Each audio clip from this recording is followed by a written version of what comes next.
Listos, momento de empezar a dialogar con nuestro panel del día de hoy. Vamos a saludar de inmediato a quienes nos acompañan hoy día. Está con nosotros Jimena Jara, periodista, especialista en comunicación política, profesora de la Universidad de Chile y directora de Factor Crítico. Ya está conectada con nosotros. ¿Cómo está, Jimena? Muy buenos días. Hola Rodrigo, buenos días. Y también saludamos a quien también está con nosotros el día de hoy para ir efectivamente tocando los temas de actualidad en esta jornada. El diputado de Evópoli, jefe de la bancada, además de Evópoli, Jorge Guzmán. ¿Cómo está, diputado? Muy buenos días. Muy buenos días, Rodrigo.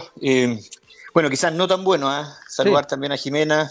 Estamos con el Maule bajo agua. La verdad que la situación es muy compleja en la región, así que solidarizar y mandar un abrazo fraterno a toda la gente que lo está pasando muy, muy mal en nuestra región del Maule. Exacto, hemos estado ahí siguiendo con bastante atención lo que ha estado pasando en esa zona del país, diputado. Sin ir más lejos, hay sectores donde efectivamente en otras épocas, incluso en el mes de junio, no tuvimos efectos tan graves del sistema frontal y hoy tenemos inundaciones. Por ejemplo, en la propia Talca tuvimos ahí algunas situaciones complejas cercanas al Río Claro, así que de verdad que la situación es bastante compleja en esa zona. Sí, la verdad, Rodrigo, que como tú bien dices, tuvimos en las pasadas lluvias y desbordes de ríos en algunas comunas específicas, afectación Sí. principalmente en la Alta Cordillera, en Linares, San Clemente, Licantén, Curepto, fueron los más afectados. Ahora esas comunas vuelven a verse afectadas, Licantén por segunda vez está totalmente bajo agua, pero lo que es más grave es que tenemos a las 30 comunas de la Sí. región del Maule con algún grado de afectación. Por tanto, imagínate aquellos que lograron limpiar sus casas, lograron ponerse de pie, lograron salir adelante o al menos con esfuerzo estaban volviendo a levantar sus proyectos de vida y que hoy día se vean por segunda vez inundados, pero ya no van a tener la atención prioritaria que tuvieron en su Sí, minuto, producto que toda la región está bajo el agua. Entonces, exacto. de verdad que la situación hoy día es catastrófica, el panorama es desolador, los caminos cortados, mucha gente aislada. De verdad que es muy duro lo que a nosotros nos ha tocado vivir y ver en esta última hora y esperamos que prontamente deje de llover, bajen los caudales de los ríos para ver cómo levantamos nuevamente a nuestra región. Exacto. Bueno, seguiremos con bastante atención lo que sigue ocurriendo por allá. Vamos a ir ya pronto a nuestros temas propuestos para esta jornada, pero no quiero dejar también de plantearles nuestro tema del día, y que tiene que ver con las inquietudes que está generando en Valparaíso el plan de transporte que está proyectándose en la capital y particularmente la figura de este monto máximo mensual. Hay ciertas autoridades en la región de Valparaíso que esperarían de trato similar en cuanto a las facilidades que pueda tener el usuario en transporte. Y ahí donde surgen también varias cosas, el poder incorporar el pago electrónico, por ejemplo, en la región de Valparaíso, el generar también iniciativas espejo, tal como han existido en otras oportunidades. ¿Cómo ven ese tema también a la hora de hablar en cierta justicia territorial? Jimena, ¿te da la impresión de que tienen cierta razón las autoridades de esa región? O sea, esta es una discusión bien antigua Mm, respecto de sí, cuáles son los montos que se puede invertir, por ejemplo, en mm, la región metropolitana, que entendemos que son mayores sí, por la densidad mm, poblacional, por la importancia productiva de Santiago, pero evidentemente también hay, y es justo, una conversación sobre transporte que no está ahora mm. solamente puesta en la palestra, que viene desde cuando se inició el Exacto, Transantiago, ¿no? claro.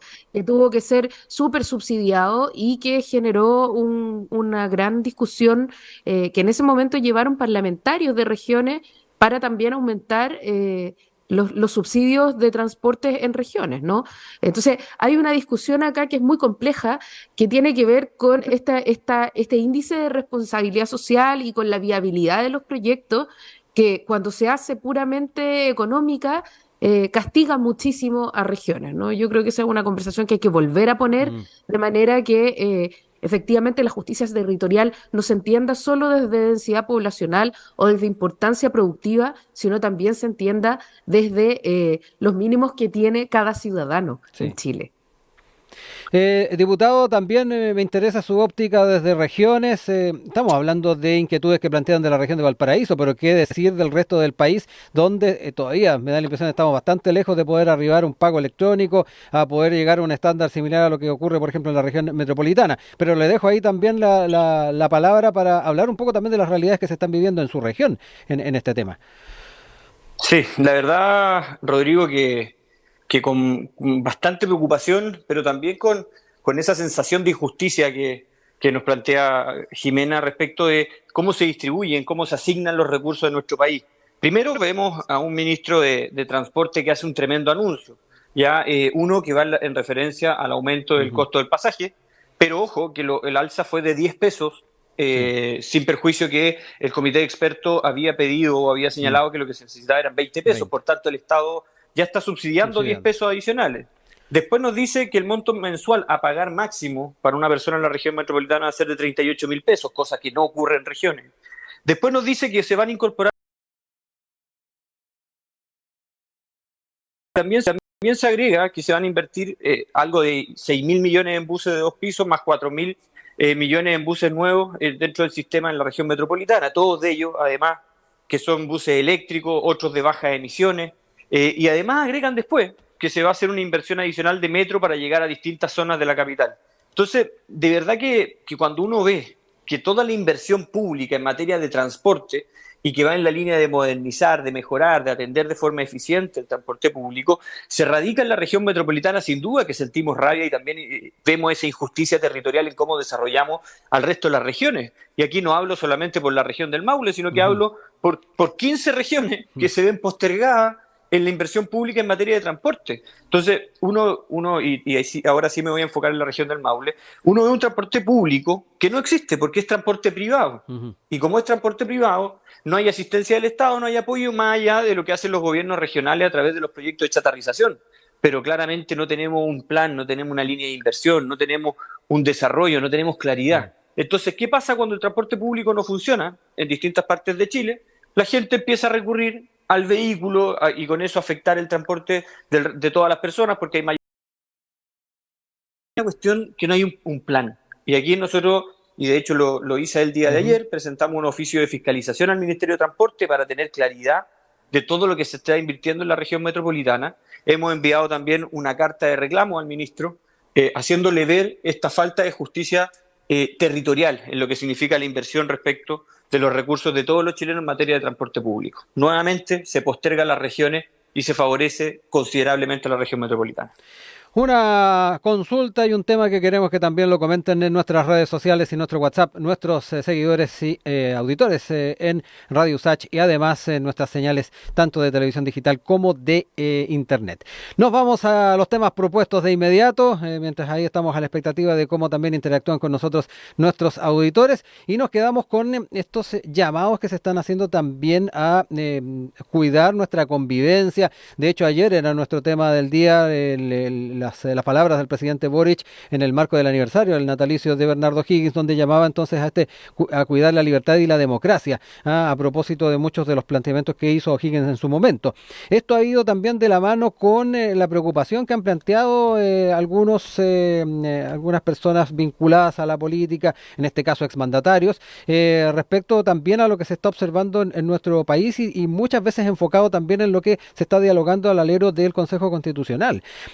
Me quiero quedar también con algunas de las opiniones que planteó la expresidenta Michelle Bachelet respecto al sentimiento antidemocrático de republicanos y además se dio cuenta de que la política está muy tóxica. Esa parte de lo que señaló, hay algunas personas con sentimientos antidemocráticos y otros no, es lo que se puede extrapolar de sus declaraciones. Pienso que si quieren aspirar a gobernar deben proteger la democracia y participar de esta mirada donde uno reafirma que el valor principal es la democracia y no se puede resolver violentamente. Parte de los términos, los planteamientos hechos por la exmandataria a la hora de hacer estos análisis y estos diagnósticos de lo que es la convivencia a nivel político actual. Yo quiero dejar sobre la mesa este tema, ya que ha sido también traído a colación por distintos actores políticos, para poder también conversar sobre esto y cómo vamos proyectando estos escenarios, no solamente con miras a fin de año, sabemos que tenemos ese plebiscito, sino que además el subir además el nivel de la discusión política. Jimena, te dejo ahí la palabra para entrar en este tema, donde me da la impresión de que no son pocos los que están un poco preocupados con esto. Sí, la verdad es que es una cuestión que venimos viendo sostenidamente, la desafección democrática que se ve en los estudios de opinión pública, no es una impresión. Y esa desafección de la democracia además va acompañada de la polarización y de la parcialización de las conversaciones, ¿cierto? Entonces el fenómeno es paralelo. Por un lado, la desafección de la democracia, es más la gente que piensa que la democracia no necesariamente es el mejor sistema de gobierno, y por otro lado, la parcialización de las conversaciones en estas burbujas que nos permiten las redes sociales, en las que cada vez es más difícil el diálogo diverso, lo cual complejiza la conversación entre posturas que son no solo contrarias, sino también disímiles entre sí. Entonces, estos dos fenómenos están combinados, creo yo, en la conversación, en la deliberación democrática hoy día, y generan una sensación y un panorama complejo en el que cuesta muchísimo transar, negociar, y además eso acompañado de una crisis de confianza en la política y en el quehacer político, hace que toda idea de acuerdo sea vista con muy malos ojos, ¿no? Como una cocina, como que se arreglan entre ellos, ¿no? Y ese es el quid del quehacer democrático y del quehacer de la política, el poder llegar a acuerdos. Entonces, en este panorama destaca más quien habla más fuerte, quien parece más intransigente en nombre de ciertos valores que son más o menos ambiguos, quien negocia menos porque es más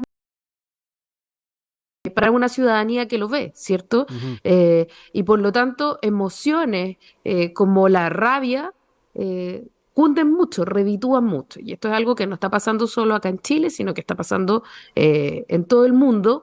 Y vemos, por ejemplo, lo que está pasando en Argentina con Milei, donde la emoción capital acá es la rabia, y él logra capitalizar esta rabia Mm. generando soluciones, entre comillas, muy fáciles, muy rápidas, que sabemos que no son viables en una democracia, y que por excelencia suponen el no tomar en cuenta ni los procesos de deliberación, ni la legalidad, ni la constitucionalidad, ¿no? Entonces, es súper preocupante porque surgen estas soluciones fáciles que arriesgan la convivencia democrática, ¿no? Y es algo que Mm. estamos viendo también en Chile, y a mí me parece muy acertado lo que dice la presidenta Bachelet a propósito de republicanos, porque lo dice a propósito de ellos específicamente, que están haciendo un juego bien perverso, ¿no? Que es el negarse a un Mm. proceso democrático como es la conversación por una nueva constitución,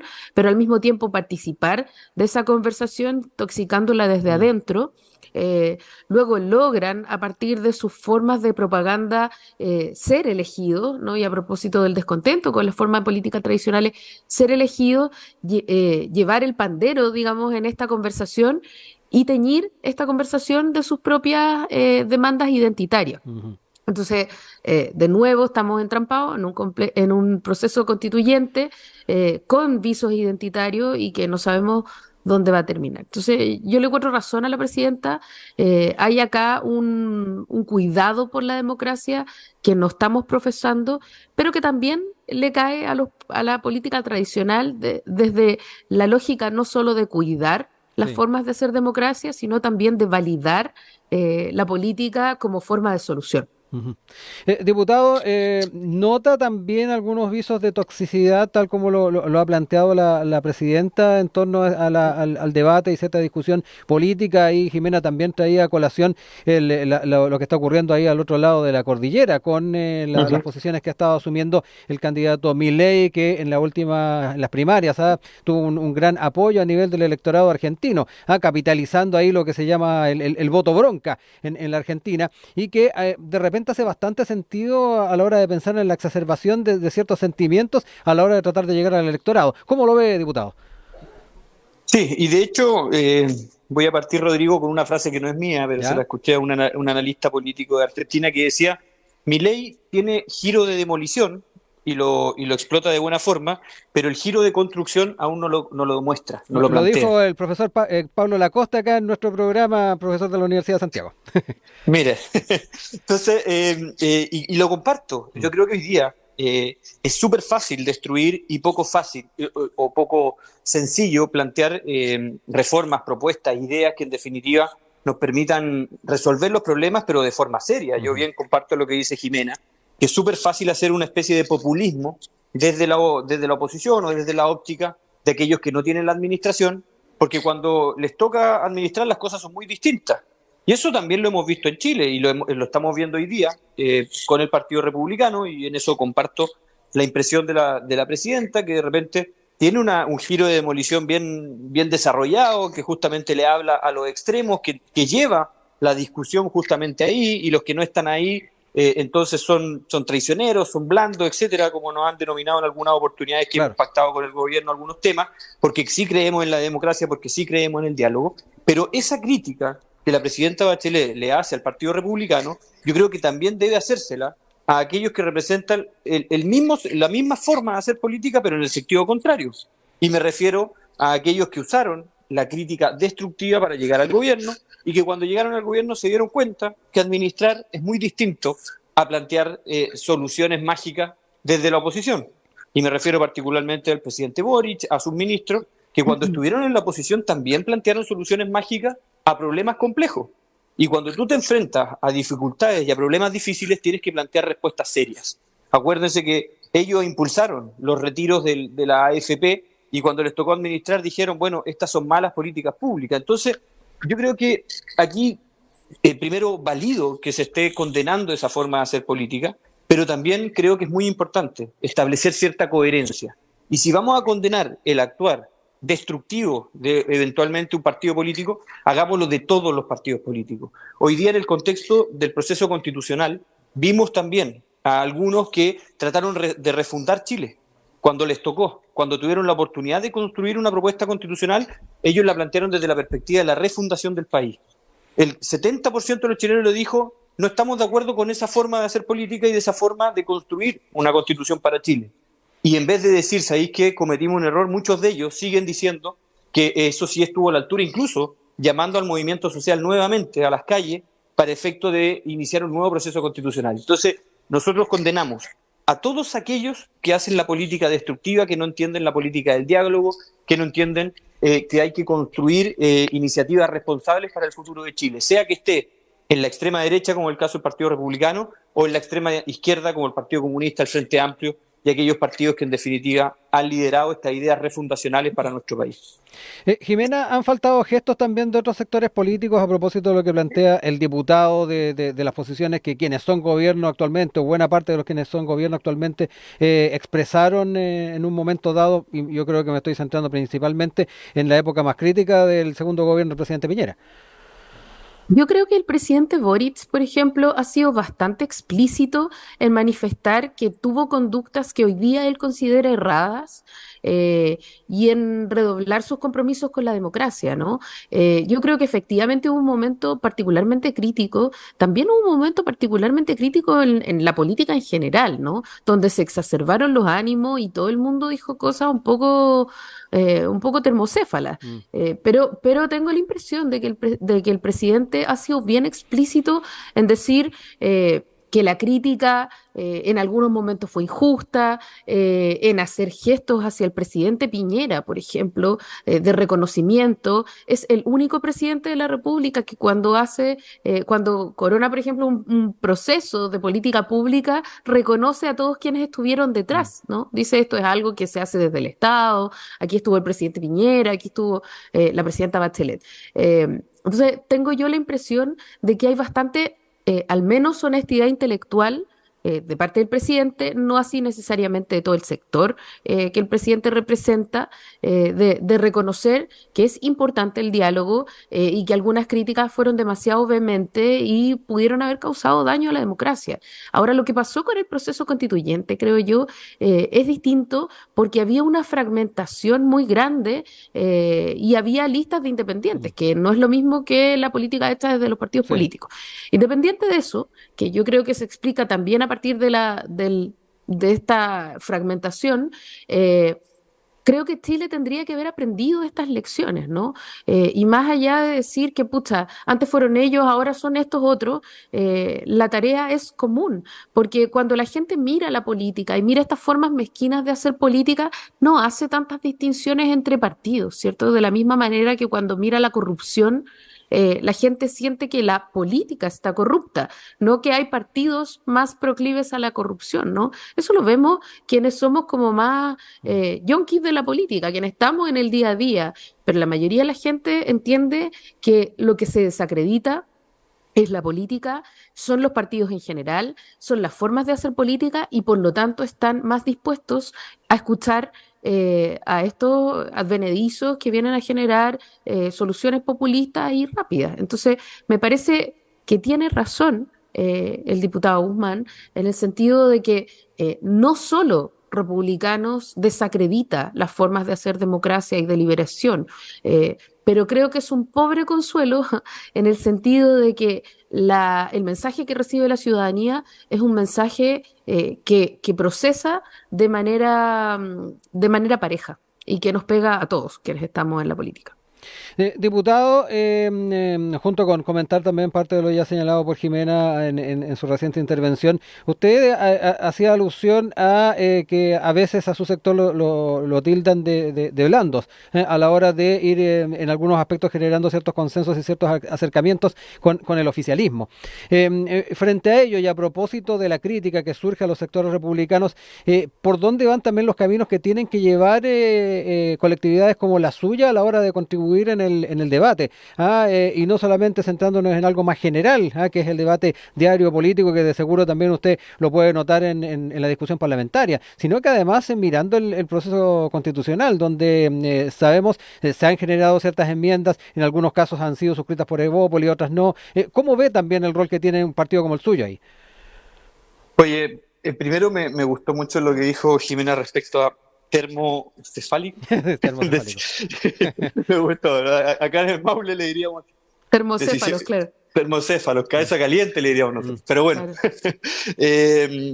Bien, mira, yo creo que Evópoli tiene un rol en la política, y yo creo que los partidos políticos tienen que defender su rol, y eso significa llevar su identidad al extremo. ¿Y cuál es la identidad de Evópoli? Un partido que tiene una ubicación geográfica, llamemos, una ubicación política muy clara, pero también significa que quienes están hoy día gobernando tienen la responsabilidad de hacerlo bien, y para eso nosotros tenemos que contribuir.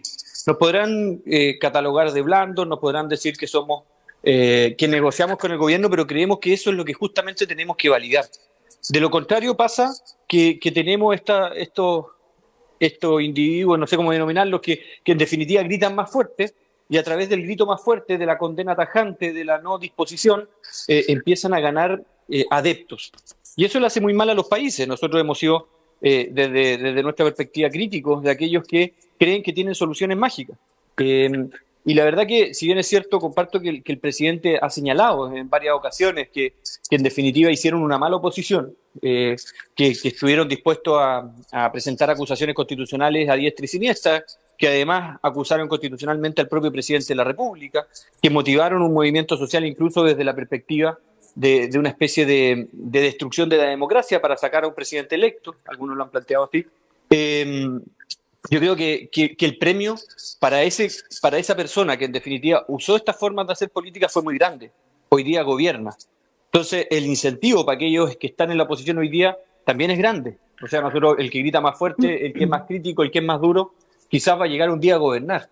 Y eso es preocupante, porque una vez que llegan a gobernar, rápidamente van perdiendo poder, porque en definitiva no pueden llevar adelante aquellas reformas que plantearon porque son inviables, y en definitiva la gente se empieza a desencantar. Y en eso también comparto con Jimena que el desencanto es con la política en general, ¿ya? Al final son todos mentirosos, son todos corruptos, son todos... Entonces, yo creo que hoy día los que estamos en política y los que representamos partidos políticos tenemos una responsabilidad tremenda, que es reforzar la identidad de los partidos y validarlos como instrumento, como instituciones que en definitiva permiten administrar de mejor forma los países. Yo creo que ahí está el desafío más grande a futuro. Nosotros desde Evópoli obviamente que tenemos aspiraciones de algún día llegar a ser gobierno, pero tenemos que hacerlo bien, y eso significa que nuestro actuar político hoy tiene que ser coherente y tiene que ser responsable para que mañana no seamos objeto de contradicciones o incoherencias que en definitiva le resten valor a la función que desarrollamos. Jimena, para cerrar el tema y quedándonos un poco también con el rol que pueden tener ciertas colectividades, yo lo individualizaba en Evópoli a propósito de que estamos con el diputado Guzmán, pero me da la impresión, por ejemplo, en un escenario como es el Consejo Constitucional, el nivel de matiz o de contrapeso que puede hacer Evópoli o eventualmente RN a muchas de estas enmiendas puede ser fundamental a la hora de ver el resultado final. Claro, son estos partidos precisamente los que van a hacer bascular la propuesta Mm, constitucional en un sentido o en otro, ¿cierto? Y ahí me parece a mí es súper importante cuál sea la decisión que ellos tomen respecto de cuál es la forma de democracia que ellos quieren privilegiar. mm, Hay una amenaza aquí muy grande de que republicanos fagocite a estos otros partidos porque tiene preeminencia y que además aproveche esta voluntad de sus aliados cercanos para hacer una constitución que probablemente sea rechazada, pero donde ellos tienen muy poco que perder. Versus lo que tiene que perder la derecha tradicional, que es harta identidad, ¿cierto? mm. Entonces, es cierto que Kast está enfrentado a un test de gobernabilidad con lo que ocurra con esta constitucional. Pero también es cierto que la gente tiene poco interés en este proceso constituyente. Entonces yo me pregunto si verdaderamente este test de gobernabilidad es tan importante para la gente como cree la clase política que es, ¿cierto? Y si por lo tanto, conociendo este dato, Kast se siente tan combinado y republicanos, por lo tanto, se sienten tan combinados a llegar a un acuerdo exitoso o no, finalmente, porque no es un proceso de los más importantes para la ciudadanía. Y desde esa perspectiva, me parece que la derecha tradicional eh, tiene una elección muy difícil que hacer, y es cuál es la forma de hacer política que va a reivindicar hoy día, ¿no? Esta es una tremenda decisión, una tremenda eh, ¿cómo se llama? Bifurcación Ujú. en la que, frente a la cual está parada la derecha más tradicional. Porque tiene la posibilidad de reivindicar todo esto que ha venido aprendiendo en los últimos años de la Mm. posdemocracia, especialmente, y también estos partidos y estos movimientos más jóvenes que vienen o tratan de mostrarse desde una impronta como tradicional, o sea, como más democrática, ¿no? O sea, justamente la gracia de Evópoli es que surge como un partido que ya no tiene nada que ver con la dictadura y que se quiere sacudir esa impronta y que por lo tanto pierde mucho al volver a asociarse con formas autoritarias de hacer política como es republicano, que no tiene ningún complejo en reivindicar el pinochetismo, ¿no? Y fíjate que a mí me parece que hay trampas en las que ya ha estado cayendo, como por ¿Ya? ejemplo lo que pasó con la defensa de Sergio Nofre Jarpa, porque que saliera a defenderlo Renovación Nacional era razonable, era su fundador, pero que saliera a defenderlo Evópoli era gratuito para Evópoli, era un costo, no había necesidad. Y sin embargo lo hacen como en virtud de una alianza. Entonces la pregunta es, ¿cuánta alianza y cuánto camino propio en Mm. un momento en el que estas alianzas pueden resultarle muy costosas a Sí. Evópoli y a la derecha tradicional? Este bloque, ahí le dejo la palabra. No, solamente la parte final. ¿Qué dice Jimena? Bueno, la verdad que nosotros hemos condenado las palabras del presidente Boric, sobre todo en el tenor de que estábamos previo a un llamado al diálogo. El propio presidente había llamado al diálogo a los partidos de derecha para poder construir un acuerdo en materia de pensiones y en materia tributaria. Día siguiente, a nuestro juicio, también de forma gratuita, el presidente agrede directamente a un partido que integra la coalición, como es Renovación Nacional. Entonces nosotros ya inmediatamente condenamos lo hecho diciéndole, presidente, si nos va a llamar al diálogo, no esté agrediendo en definitiva con quienes quiere dialogar, ¿ya? Para Renovación Nacional y también para un número importante de personas, Sergio Nofre Jarpa fue una persona que facilitó y que apoyó en la construcción de acuerdos post lo que fue la dictadura de Pinochet, entonces el que volviera a la democracia. Entonces cuando uno escucha ese tipo de declaraciones, además a pito de nada, de forma gratuita, claramente ¿Diputado? Yo creí que era yo.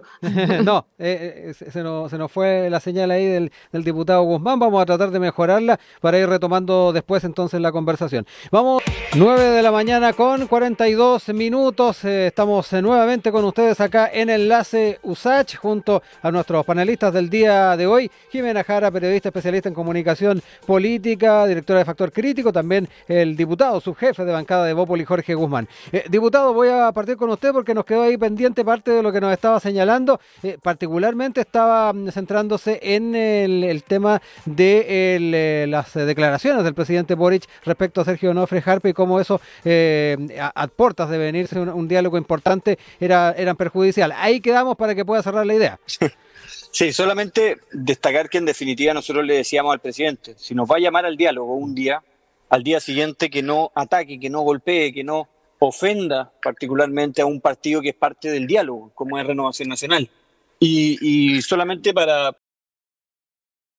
Renovación Nacional, y también Patricio Elwin y otros destacados políticos de la década de los 90, siempre valoraron y agradecieron la disposición al diálogo, a los acuerdos, a los consensos y el respeto para poder llegar a retomar la democracia por parte de quien fuera Sergio Onofre Jarpa y que es un fundador de Renovación Nacional. Frente a eso, nosotros obviamente teníamos que condenar las palabras del presidente y llamarlo, hacer un llamado de que no fustigue, que no ataque a la oposición si en definitiva tiene la voluntad real de construir acuerdos en beneficio del país. Uh-huh. Jimena, ¿algo que agregar ahí en ese tema antes de saltar al otro? No, yo creo que es verdad que el presidente no eligió el mejor timing para criticar a Sergio Onofre Jarpa, y así como me parece un error no forzado criticar a Sergio Onofre Jarpa en el momento en que necesita del diálogo con el partido fundador o con el partido que fundó Sergio Onofre Jarpa, también me parece inoficioso que sea Evópoli quien salga a defender, a darle un espaldarazo a Renovación Nacional, precisamente en torno a este tema, porque no es un tema cualquiera. No es una crítica a un personaje cualquiera, es una crítica a un personaje muy definitorio de dictadura, como si hubiera sido ministro del Interior en momentos en que hubo asesinato y violación a los derechos humanos. Entonces, de la misma manera que me parece inoficioso que el presidente generara esta crítica en ese momento, probablemente, me parece inoficioso que un partido de raigambre democrática, se supone, haga esta defensa que me parece innecesaria. Uh-huh. Vamos a ir también a la otra temática que tenemos para el día de hoy y quedarnos con la situación en torno a el paro de los profesores. Recordemos que se está en diálogo en estos momentos en asambleas para tener una decisión final respecto a si se hace una movilización de carácter indefinida. Se espera que durante la jornada del día de mañana se vaya definiendo esto y si efectivamente se recogen las propuestas que surgen del Ejecutivo para poner coto a esto. No han sido pocos también dentro del propio gremio del magisterio que han estado con una visión crítica de lo que han demorado. De hecho, se esperaba que la semana pasada se empezara ya a definir cuáles son los pasos a seguir por parte del magisterio. Pero muy importante también analizar a la par de esta movilización, de las demandas que hay de por medio, de las respuestas que surgen del Ejecutivo, el escenario que van a enfrentar los colegios si es que se materializa un paro de estas características. Diputado, ¿cómo han estado siguiendo también en la región del Maule este tema? Me interesa saber y efectivamente cómo ve la proyección de esto a la luz de las contrapropuestas que han surgido. A ver, en principio, Rodrigo, nosotros tenemos un diagnóstico que es sumamente complejo, que tiene que ver con la calidad de la educación pública. Tenemos una educación pública totalmente deteriorada, donde los estudiantes en los últimos años han aprendido ni el 15% de lo que debieron haber aprendido en situaciones o según los regímenes normales de estudio, cuando la brecha de aprendizaje respecto a la educación pública con la educación privada es altísimo. Tenemos una alta deserción escolar, tenemos sumado a ello una crisis de salud mental en los establecimientos educacionales que afecta tanto a alumnos como profesores. Entonces, el diagnóstico de verdad que es sumamente complejo. Y vemos, por una parte, a un gremio, yo no quiero hablar de los profesores, sino que quiero hablar del gremio, liderado por el Colegio de Profesores, que tiene una mirada, a nuestro juicio, errada de la fórmula para poder construir soluciones a las distintas problemáticas, distintas temáticas que pueden tener al interior de los establecimientos educacionales. No vemos en el petitorio de los profesores, por ejemplo, que se hagan cargo y responsables de esa crisis de salud mental o de esa brecha de aprendizaje. Entonces, cuando la solución además a todo que a nuestro juicio no soluciona el problema de fondo, sino que al contrario lo incrementa, creemos que desde el gremio de los profesores hay un error de diagnóstico y también hay un error de vías de solución. Y por otra parte, vemos a un Ministerio de Educación también que no ha tenido la capacidad de poder construir soluciones concretas a las distintas demandas que han planteado los profesores, pero tampoco se han hecho cargo de los problemas más relevantes en materia de educación. Nosotros escuchábamos al ministro Ávila el día siguiente a su salida o el mismo día de su salida, que declaraba y decía: dejamos 4 proyectos de ley listos para ser tramitados. Y uno, cuando le pregunta a un periodista cuáles son esos proyectos de ley, él responde educación sexual integral, responde CAE, responde de obstétrica, como que si esas fueran las prioridades o la urgencia más importante en materia de educación. Entonces, de verdad que nosotros creemos que la crisis educacional hoy día es grave. Hoy día tenemos ministros, tenemos presidentes, tenemos partidos políticos que lideraron en su minuto la agenda en materia educacional, que llegaron al gobierno diciendo que querían una mejor educación pública, pero cuando uno ve la realidad de la educación pública hoy día, tenemos una educación pública mucho más dañada, mucho más compleja, mucho más afectada que lo que era la educación pública de hace 10 años atrás. Entonces, de verdad que espero que haya un mejor entendimiento entre el gremio de los profesores con el ministerio, pero que nos hagamos de una vez por todas cargo de los problemas más relevantes en materia de educación, que no son otros que brecha de aprendizaje, pérdida de aprendizaje, deserción escolar y la crisis de violencia y salud mental que tenemos en los establecimientos educacionales. Jimena, ¿compartes las apreciaciones que tiene el diputado? Ahí hace mención a temas que se vienen arrastrando desde la pandemia y que desde su perspectiva no han sido bien abordados por parte de las autoridades del Mineduc. A eso sumemos que tenemos recién un cambio también en la cartera, entró Nicolás Cataldo al ministerio. Importante saber de qué manera estás también tú viendo las alternativas que se están planteando para el profesorado en un escenario que, como decíamos, a la luz de las brechas es inquietante si es que se llega a materializar un paro. Es cierto, yo creo que es importante en esta discusión, sin embargo, que diferenciemos el papel que le corresponde a un gremio, que es el Colegio de Profesores, cual primera necesidad es mostrar cuáles son las aspiraciones, las necesidades, los deseos del profesorado, ¿cierto? De los profesores, de las tareas que haga o que deje de hacer el gobierno, ¿cierto? Hoy día el magisterio está en una disputa con el gobierno, son partes distintas, ¿no? Entonces no podemos aunar, que me parece que eso es una cosa un poco compleja en la intervención del diputado, aquellas faltas que podemos achacarle al estado de cosas de la educación y a la inacción, por ejemplo, del gobierno versus la decisión, por cierto, dramática, que yo espero que no ocurra, del profesorado de irse a paro, ¿cierto? Entonces, acá, ¿cuáles son las razones que impulsan a que el paro sea una opción para los profesores? Uno podrá decir, no es adecuado, no es bueno, tengo 2 hijas, o sea, evidentemente que para nadie es cómodo un paro de profesores. Y yo creo que en general debería ser, como dijo el ministro Cataldo, una razón última, ¿cierto? Pero tienen que ver con una expectativa que se disparó también a partir del propio presidente de la República en su mensaje de julio, ¿cierto? Que era empezar a pagar la deuda histórica. Esta deuda histórica, que probablemente para quienes están fuera de la conversación sobre los profesores, no es mi caso, soy hija de profesores, tiene que ver con cuando los profesores son cambiados al sistema municipal, ¿cierto? Sí. Y se pierden años de antigüedad. Esa es plata importante para cada uno de estos profesores, profesores que además no reciben grandes sueldos, profesores a los que además no solo viven en jornadas bien extenuantes de trabajo, sino que además se les hace una evaluación docente que los pone en entredicho un montón de veces. Entonces podemos discutir de cuáles son los problemas que tiene la formación de los profesores, podemos discutir sobre la disposición de los profesores, pero a mí me parece que en la conversación sobre la educación en Chile estamos poniendo una y otra vez todos los problemas de la educación sobre los hombros de los profesores. Y eso me parece a mí es intolerable.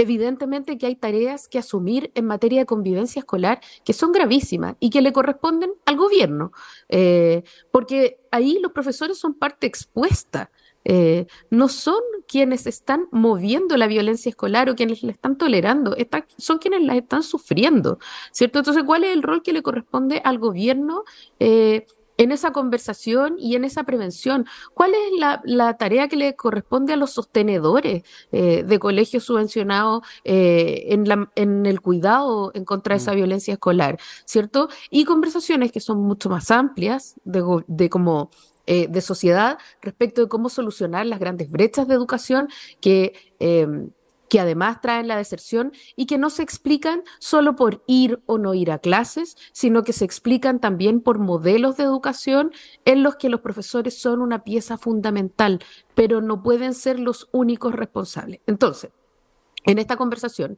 yo creo que efectivamente el irse a paro hoy día es una cuestión sumamente inconveniente. Creo que efectivamente hay grandes problemas de la educación chilena de los que hacerse cargo, pero no podemos pedirles a los profesores que porque hay grandes problemas en la educación, ellos sostengan un sistema educativo que hace agua por los cuatro costados a costa también de sus propios sueldos, de su propia vida y de su propio burnout. Diputado, ahí recogiendo también las opiniones de Jimena a la hora de ir analizando el rol de los profesores a la hora de individualizarlos, tal vez como un agente de soluciones. Ahí dejaba bastante claro lo expuestos que están también a muchas de las situaciones que usted también recién denunciaba o reseñaba.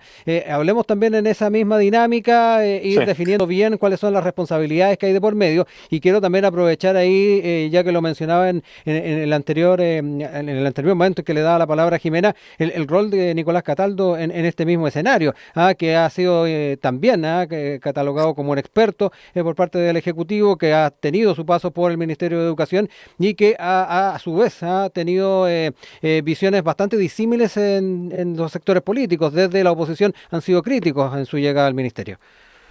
A ver, primero, Rodrigo, voy a tomar algunas de las palabras de Jimena respecto a la posición del gremio. Y la verdad que yo podría compartir con Jimena que en definitiva hay responsabilidades, que el gremio va a velar por los derechos y por los intereses de sus afiliados, que son los profesores en este caso. Pero ojo con algo, que recordemos que en pandemia fue el gremio, el colegio de profesores, quien llamó a que no se volviera a clases, injustificadamente a nuestro juicio, porque habían países e informes internacionales que pedían el retorno a clases de los establecimientos educacionales, y fue el gremio de los profesores, respaldado por políticos irresponsables, quienes promovieron el no retorno en definitiva. Y Chile tiene el triste récord de ser uno de los países con más alto tiempo que estuvieron las escuelas cerradas, y cuando se quiso volver en los establecimientos educacionales, se acusó constitucionalmente al ministro de Educación por cuanto se le trató y se le tachó de irresponsable, cuando lo que correspondía en ese minuto era respaldar la gestión del ministro, retornar gradualmente y tomando todas las precauciones del caso a los establecimientos educacionales, porque la pérdida de aprendizaje que estaban viviendo los niños en ese minuto lo estamos pagando hoy día. Hoy día tenemos estudiantes en cuarto, quinto básico que aún no saben leer. Y eso de verdad que es catastrófico para la educación pública. Tenemos un terremoto en materia educacional. Y uno esperaría que el gremio de los profesores, desde dentro de sus legítimas demandas, siga aportando a la construcción de la educación pública que hoy día se ve tan deteriorada. Eso en principio. Y respecto a la situación de Cataldo, yo la verdad que he sido bastante crítica de la llegada del ministro al Ministerio de Educación. Y he tenido mis razones principalmente en cuanto a la historia que tiene Cataldo en materia educacional. Y cuando me refiero a eso digo que no es una persona aparecida en el tema de educación. Recordemos que el ministro Cataldo está desde el año, entiendo, 2013 vinculado directa o indirectamente en materia educacional, siendo asesor legislativo, siendo asesor del Ministerio de Educación, etcétera. Por tanto, mi mirada respecto al nuevo ministro es que él no es parte de las soluciones, sino que al contrario, yo creo que viene, es parte de los problemas, de las dificultades y de las malas decisiones que se han tomado en materia educacional. Solo para cerrar, Rodrigo, yo creo que la figura del ministro de Educación hoy día es sumamente importante para efectos de poder revitalizar ese diálogo con el Ministerio de Educación, con el gremio de los profesores, poder resolver los conflictos que tenemos. Ha pasado quizás desapercibido, pero tenemos a la Fundación Integra en paro hace bastante tiempo, afectando los derechos de los niños que están en etapa preescolar. Los profesores movilizados, comparto con Jimena, en unas declaraciones, a mi juicio, poco afortunadas del presidente respecto al pago de la deuda histórica de los profesores. Lo mismo va a pasar con el tema del CAE, que también fue parte de los anuncios que señaló el presidente en su cuenta pública, yo creo que tratando de presionar el acuerdo tributario, pero en definitiva se les vino de vuelta porque hicieron promesas que no pueden cumplir. Y de verdad que eso también es preocupante. Tenemos un terremoto educacional y yo espero que tanto el gremio de los profesores como el ministerio y los que estamos en política podamos contribuir a mejorarlo. Desde Bópoli hemos presentado 10 propuestas de solución que lamentablemente aún no se consideran correctamente y que creemos que van en la línea correcta para poder solucionar este terremoto educacional. Para cerrar, un minutito para cada uno, cerrar ideas, para no dejar nada ahí, ningún hilo suelto. Jimena. Yo pido que en esta conversación podamos distinguir lo que se hace todos los días en cada colegio y lo que hacen miles de profesores a lo largo de Chile, que no es parar sus funciones, es hacer su trabajo contra viento y marea en condiciones muy, muy desventajosas para ellos. Los profesores en Chile no son estas personas intransigentes que están dispuestas a irse a paro por cualquier cosa o por recuperar plata. Son personas que todos los días van a trabajar a veces 2 y 3 jornadas para mantener a sus propias familias, que llevan trabajo a casa, que también tienen desmejorada su salud mental, que están expuestos al subpago de sus capacidades, que realizan una de las tareas más importantes de Chile junto con la medicina, probablemente una de las tareas más importantes para nuestros propios hijos y para las sociedades como es la educación, y que sin embargo reciben tan poco de vuelta, ¿no? Entonces cuando pensemos en las necesidades que tienen los profesores, no pensemos que son un grupo de gente intransigente que está pidiendo cosas increíbles. Pensemos que es gente que está pidiendo lo justo, que es que se les reconozca una deuda que viene de hace muchos años, que se les ha prometido resolver en innumerables ocasiones, y que están expuestos, son la primera línea frente a niños que también están muy dañados en sus propias casas. Esos son los profesores en Chile. A pesar de eso, yo creo que los profesores no se van a ir a paro. Creo que hay posibilidades de que el ministro tenga un acercamiento justamente porque es cercano ideológicamente y comprende cuál es la situación, y me parece bien que todos los sectores políticos estén de acuerdo en poner de su parte para que se resuelvan estos otros grandes problemas de la educación. Diputado, también para cerrar el panel de hoy, un minutito ahí, breve. No, muy breve, comparto totalmente el diagnóstico que hace o la descripción que hace Jimena respecto a los profesores, a quienes apoyamos, avalamos y obviamente queremos lo mejor como gremio para ellos o como actividad. Pero también insisto que aquí hay un gremio que presiona al profesorado, un gremio que llamó a votar explícitamente por un presidente, un gremio que se movilizó en contra de otro presidente en su minuto y que no, a mi juicio, no representa a la gran mayoría de los profesores de Chile, que tienen una mirada muy distinta de cómo poder aportar al desarrollo de nuestro país. Espero que se puedan solucionar los conflictos que hay a fin de poder construir una mejor educación pública que hoy día, lamentablemente, y producto de diversos motivos, no está a la altura de lo que necesitan los estudiantes y los niños de Chile. Jimena Jara y Jorge Guzmán nos acompañaron en el panel del día de hoy. Un abrazo grande a ambos y nos estamos reencontrando pronto en otro panel. Que estén muy bien. Igualmente, que estén muy bien. Chau, chau. Y